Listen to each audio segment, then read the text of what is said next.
Welcome back, Liz. Boom, boom. You too, We, Russ. Good we to took see some you. time off and now we're back. So, you want to We catch did. us up on what we're doing today? I will. This is episode 49, and we're going to be talking with Mitch Mitchell. Mitch is a writer, early trade writer, but now he is in the studio business. So we're going to be talking about his sound alarm studio and how he got into that. And we're going to get to audiobooks because, on this show, it's about author adventure, and we're talking about the art and business of publishing. So Russ and I always want to give you opportunities and different revenue streams, and we know what the main Mhm. revenue streams, don't we, Russ? I mean, the books, what ebooks, Yeah, workshops. there's Many, all kinds, and we're going to be releasing some more content that you can get online at um, theauthoradventure.com. So, want to make sure that you have an opportunity to learn more about what we're doing here. So, yeah, so that'll be great. So we've got, you can do newsletters. Obviously, when you're publishing, the main things are a paperback, a hardback, an ebook, audiobook, which is what we're yep, talking about today. So really excited about that because we've not talked about audiobooks before. But we have before we not. jump into that with Mitch, I just wanted to mention, we always try to mention one of our five secrets, and the secret we're talking about today is distribution. And I want to talk a little bit about churches. If you've got a Christian fiction novel, or you've got a self help book, or you've got something to do, maybe it's with divorce or relationship or finance or business, all of those are things that a lot of churches will have speakers come in and do, and especially if you're an author. Hmm. So you might want to consider that as an option. But obviously, there are different churches or different denominations. You need to kind of understand that denomination. Like, I'm Presbyterian, we're a little more intellectual. We would be more likely to bring a speaker in from outside more than maybe the Baptist church. They kind of like to keep themselves contained. But also, if it's a big church versus a small church, a big church like the church I go to in Dallas, the largest Presbyterian church in Dallas, we have a staff. So if I was going to sell my book to them, I would go to the adult minister, a staff person that handles adult ministry, and pitch my book to them. Can I do this for your women's group? Can you buy these books and give them to your, to your Sunday school class and use them as a resource? So those are things that you can do. That's a distribution. We are going to talk a bunch more. We talk about military. We talk about bookstores, retail, library, schools. The list goes on and on. And but today I don't want to take up too much of our time because we want to jump into this audiobooks with Mitch, and we want to hear his story, don't we, Russ? Absolutely. There's a lot of opportunities that people don't recognize as a result of doing an audiobook. And I think it's really important that people understand just the process and what's required, because it can be as complex as you want it to be, but it doesn't have to be with people Right. like Mitch.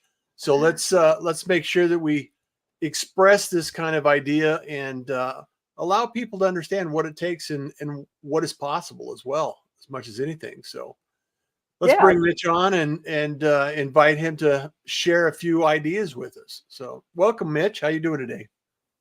Oh, what does that mean? Sorry. Can you hear us, Mitch? You got it? And we got you? We're not hearing you. Did we lose it? Mitch, you there? You can't hear You, us now? Well, you darn can't it. hear us? You can't hear us now. I don't know what we did. We heard you fine a while ago. What's going on here? Yeah. We'll figure it out. Let's Let see. me let me drop him out and come back in, Mitch. Let's try to. We're doing so well there too, but it's technology and we roll with it. How can you hear us? Can you hear us now? Still We can't can't hear hear you, us. Mitch. Why don't Nope. you leave and come back in using the link if you can? Uh, put it in I'm gonna there. see. I did it. I put it in the Got it. link. I put it in the chat. Yeah. All right. Yeah. So anyway, we're live. So when you're live, sometimes you have some technology issues, and so we're gonna test it out here. We had great sound earlier. We had perfect sound we tested earlier before we started. But Mitch is going out and he's going to try to come back in. We'll see if we can pick this up here and keep going.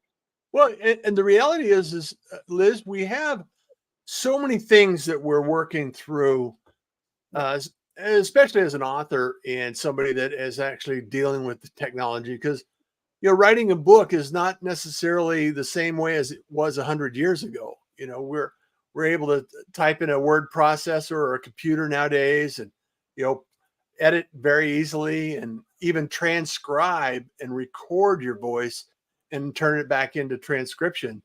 And let's see if Mitch can come back. He's now here. Can you hear us, Mitch? Yes, that's better. Now we got you. Fabulous. Okay. All right. So thank you so much for being here. Thank you guys for having me. You bet. So tell us a little bit. We always kind of start, Mitch, with, a little background. Tell our audience, our listeners, a little bit about what you do. I mean, obviously we met a few years ago when you were writing. And so were you a journalism major, or were you just, was that a side job or something? Uh, I was just like I always you kind of like writing like poetry and stuff like that. And then it kind of like led me more towards the audio production part.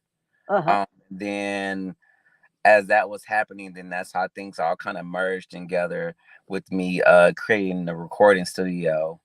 Okay, great. And, just that's how it all kind of found me. Yeah, I kind of found you and found it. And so you have your own recording studio in Dallas, Texas, right? It's up kind of in North Dallas off 635 near the Galleria, if you're in the North Texas area. And we have a lot of listeners from this area just because I'm in Dallas.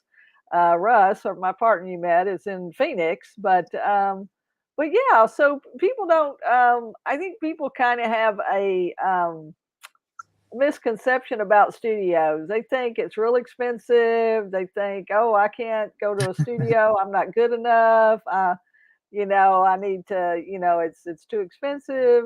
I don't know anything. I won't know what the technology is. But it's not like that, is it? I mean, when you work with a client, kind of step us through your process there. If somebody comes to you like me, I'm gonna come to you because I want to do an audio book.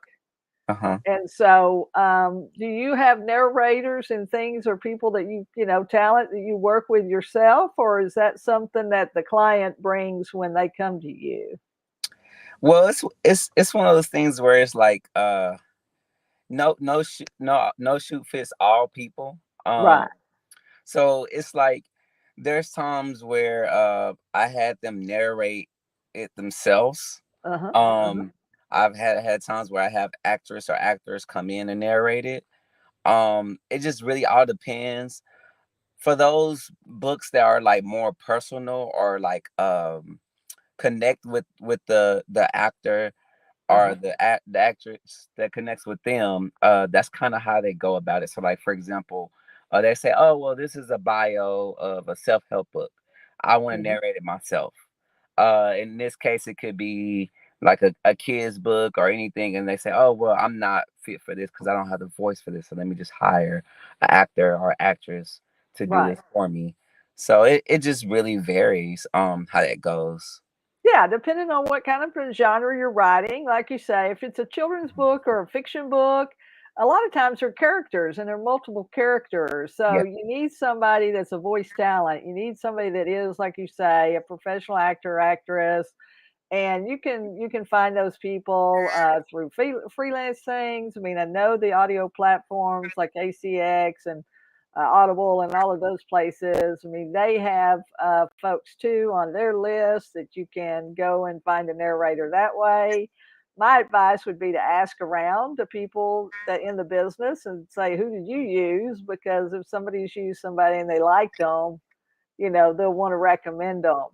We do a lot of nonfiction, so a lot of times our people will actually read the book themselves. Like we have a chef, and he understood the language and the baking and some of the ingredients, and better than somebody from outside.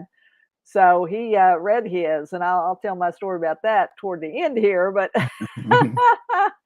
because it's still a little bit complicated. But with somebody like Mitch's help or a publisher's help, you can get an audio book done And they, there's no limit to the time frame either, is there, Mitch? I mean, it can be short, it can be. Yeah, it's one of those things where I always think of it as like there has been times where I seen an IO book been done in 2 days, and that was really intense. But these people, they had the skill in broadcasting, they had the skill in and that professional to be able to speak, and they knew how to speak. That's not everybody's case, so Right. uh, so I Yeah, I always think it took just get us it done in I two think we were days. like in the studio 6 different days, for 3 or 4 Yeah. hours at a time because yes, you read it, and if you stumble, then you got to stop and then restart over again and read it again. And so it can be, like you say, it can take you some time. And I guess that's part of it in the past, which was so expensive with studio time.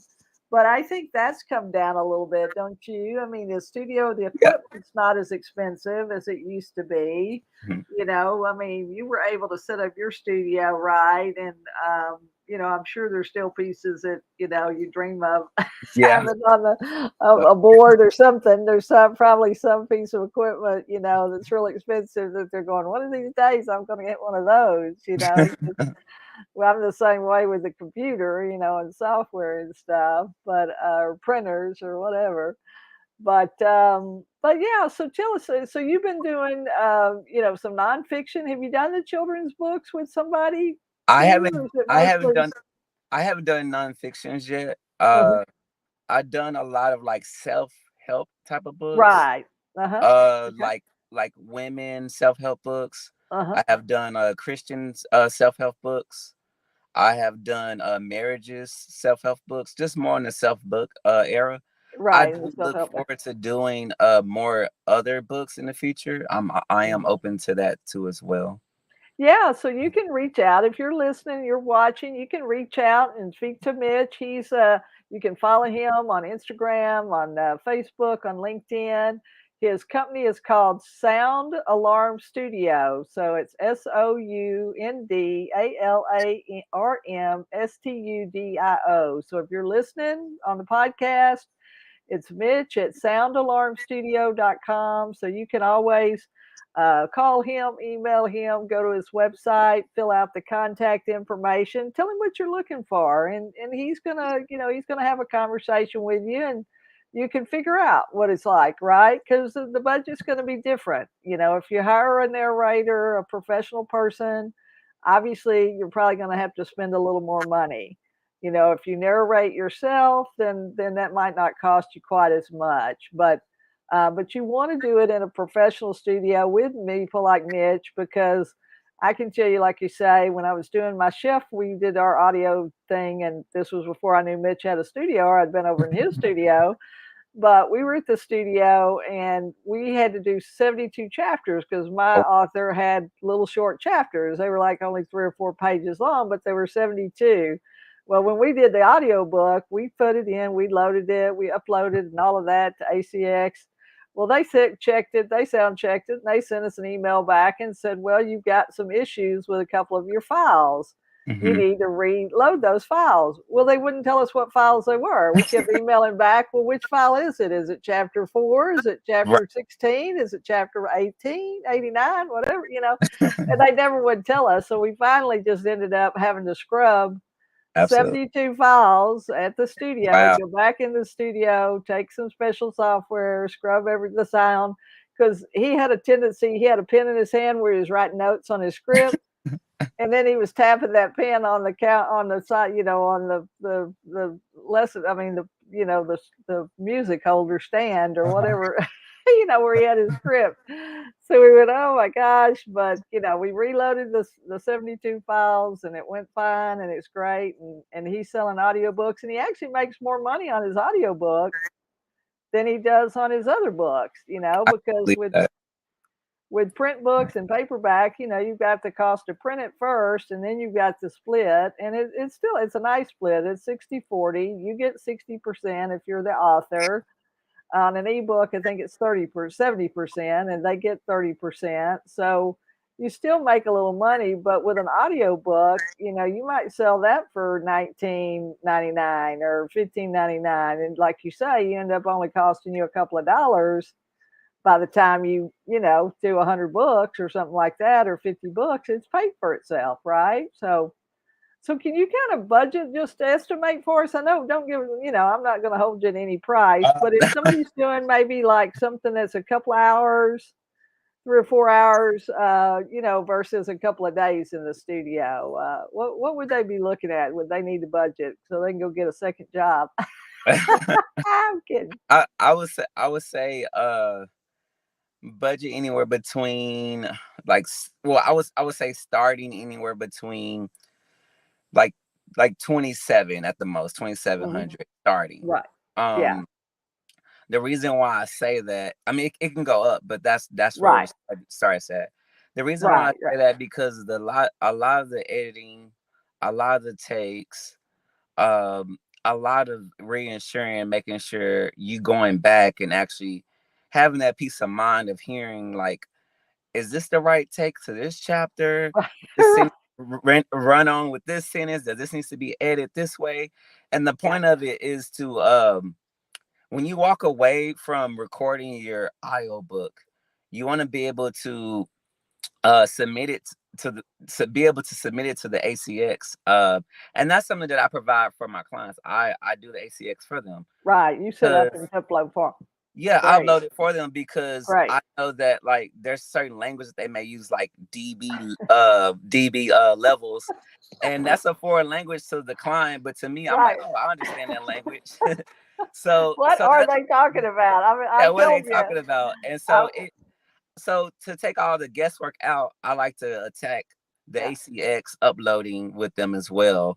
So that way that's already taken care of, and it's a little bit more easier process for them overall. And then they also they also can come back in and kind of like finish what they need to finish, because I see everyone through it. I don't just say, oh, I'm done with it, on to the next audio book. I'm like, no, let's make sure we get it finished and complete it and upload it, and make sure that they approve for it, because they're really strict on their rules, like you were saying earlier. Right. Yeah. They're really, well, really and I didn't know we had to do an intro and an exit, and we actually ended up getting somebody else to do that. He had a lady that had done like his phone calling for him that he just loved. I guess she had a French accent or something, and he liked her British accent. He liked her voice, and so he ended up hiring her, and we hired her, and she recorded the intro and the exit for us, because you have to add that stuff too. So there's things that you have to add that as the author, you don't know these technical things, and so that's why you want to work with somebody like Mitch, and who has a studio, who understands the language. Because I can tell you, I mean, I've been in a long time, but when I read all that stuff, I was going, what are they talking about? And luckily I had some other friends that have a studio, and we were able to go over there and get it done. But like you say, it's a learning process. But it's what we call our show the Art and Business of Publishing, because you need to have a budget. And we always tell people when we're talking to them, be sure that you start a publishing budget and that you have a publishing plan. And there are pieces to that. And writing is one piece, publishing is one piece, launching is one piece, marketing and promotion is a piece, and then distribution, actually selling that book to somebody, because marketing is not necessarily the same as selling. Marketing is telling somebody you got something for sale, but until they buy it, it's not a sale until somebody actually gives you money.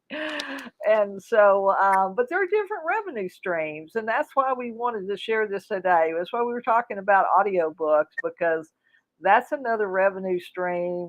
It's still a huge thing with libraries. They have the equipment to download. You can go into a library and rent ebooks or borrow ebooks, and you can borrow audio equipment and stuff, or you can just, like you say, download to your phone or download to your computer or your iPad or whatever. And so today there's so much access in there, Mitch, from a technological standpoint. It's even though a few years ago some of this stuff didn't exist, did it? Yeah. I like a lot of the audiobooks is more one of those things that's like on the rise. I say that more people listen to audiobooks more than ever now. And so, like, And so like you used to have like the like audio books with the cassette tapes and the CDs with the CD-ROMs, Right, but that's right. more on a digital scale. Yeah. And I think because like when you have the audio books alongside with the PDF read along, and then you have the physical books, you're missing out on a whole lot. I feel like if you don't attack those like you said, different streams of Different streams. Yeah. Well, streams from one book. yeah, you got different revenue streams. You also have people that learn differently. Yeah. Okay, I'm an auditory learner, so I want an audio book. I want to hear the voices. I mean, I kind of hear the voices anyway in my head, the conversation, but I'm more of an auditory learner than a visual learner or a kinetic learner. That means I want to touch it and feel it. That's why people always ask us all the time, are paperbacks going away? No, they're not. They said paperbacks are going away when ebooks came out. Well, guess what? We sell more paperbacks than we ever have before, and children especially, because they're on electronic gadgets all day long, and day at night when they're going to bed, they want to have a book that they can read, that they can touch and feel, and they can turn the pages, and they read like this book behind us here, Baby Bear Comes Back. I mean, we've got kids that read that and they want to read it every night. Parents are, can we read something else? No, Baby Bear, I want to read Baby Bear, I want to read Baby Bear. So you gotta put things out there in the way that your audience wants it. Yes. So the more opportunity, the more different ways you can put your product and your services out there, the more chance you are that you're going to sell it, and that you're going to do well, and somebody's going to listen to it and they're going to go, wow, I listened to this great book the other day, and they're going to tell other people, and so that word of mouth is what's going to help promote the book and promote the stuff like that. Well, I'm sure you do other things. Obviously, we're all about books here, but I'm sure you do other kind of studio work. So you probably do what, commercials and promos and Yeah. radio spots, all that kind of stuff. Yep. I find myself doing a lot of things in the audio world. Most people don't understand, but audio is everywhere. So it's like it's on the radio, it's broadcasting, podcasting, audible books, music production. It's everywhere. Voiceover. I mean, it's everywhere. It's there more than we actually think, which is so funny. Right. Well, and even Alexa, that Alexa thing, that voice. I mean, those are narrations that the different stuff that people have sent in, when they very first started doing that. I got emails about, do I want to do narration, or did I want to submit copy, for a particular product or service. And, so you really are, Mitch is right. It can be anything today. And like you say, people can access on their phone, they can access on their tablets, they can access on their computer, their desktop, and now in their car when they're driving, So if you're on a platform like a Spotify or any of the podcasting platforms, any of the live streaming platforms, you can get your information there. And so it's a really exciting time to be alive, don't you think, Mitch? Are you excited about this new technology? And absolutely, because I felt like with the audiobooks, I have actually, well, I listened to more books than I ever did. Actually can read a book. But I mean, I still buy paperbacks and hardcovers too. But I find myself reading and listening to more a lot. Right. Ever. But the audio helps for sure. Like the audio is like that. If I'm busy throughout the day, I'll say, oh well, let me just connect my earpods or my headbuds and just listen to audio, and it helps me move faster. Right. Makes and learn things. Yeah, learn things that you don't have time to learn. I mean, it was so funny. One of our clients who wrote for SMU a book about SMU, a sports book, he was like, well, Liz, I said, Dave, have you thought about doing an audio book? And he was like, well, an audio book? Why do I need an audio book? I said, Dave, do you go to the fitness center? Because, I knew he did. I knew he worked out every day. He said, yeah, I go. I said, how many people are in there when you go in? Oh, I don't know, 100, 200 people. Because, it's a big place over in Highland Park and by SMU, because, and I said, how many of those people in there are entrepreneurs, do you think? And he said, "Oh, I would bet about at least half of them, if not more." I said, "Are they business people?" And he said, "Yeah." I said, "Do you think they're listening to rock and roll music?" No, they're listening to an audiobook, or they're listening about something about marketing, or something about sales, or managing people, or Yeah. managing inventory, because they don't have any other time. They're working. Yeah. They're managing their team. They're selling their product. I said that they're listening to an audiobook to learn the next thing, or maybe they are relaxing. Maybe they are listening to a book like your book about sports, and about college football, because they want to relax for that 30 minutes that they're in the gym, but he was like, "Oh, well, I never had thought about that. Oh, yeah, okay." So, everywhere you see, you're going to see people. They're working in the house, they're working in the yard, they're running, they're biking, they're hiking. They got their look and see Yep. if they got earbuds in, Yep. and they probably do, don't they? Yep. Yeah. Yep. That's For true. It's like the new trend. You see someone with one of those things in their ear in both or one or the other. And both ears like And me, they're and I listening can't to keep mine something. in because I have Yep. I have little bitty ears, and I can't keep my stuff in very well. Well, I appreciate it, Mitch, so much. Well, tell us again. Go ahead and give your information again. So for people that are listening, I mean, the time goes so fast. We'll have to have you come back, and we'll have to talk some more about this, because I think it's an opportunity that people don't realize, how easy it is. And maybe we can come back next time and kind of say, this kind of step one, this step two, step three, and Yeah. let people know kind of how that works. But tell them again how they can contact you, and then we'll do a wrap up. Maybe you can give us one last golden nugget that you think most people don't, either some people don't know that they need to know, or just your best advice about how to work with somebody like you. Okay. So you guys could look up the studio at soundalarmstudio.com, or you can Google Sound Alarm Studio and learn more about the company. If you want to reach me, you go to soundalarm.com, and then you go to the contact page, put your information in there, and just kind of talk about like what's your needs and what's your goals, and I'll be sure to contact you within 24 hours or less. I would say one golden nugget I could give away is that before you do an audio book, make sure you have it PDF formatted.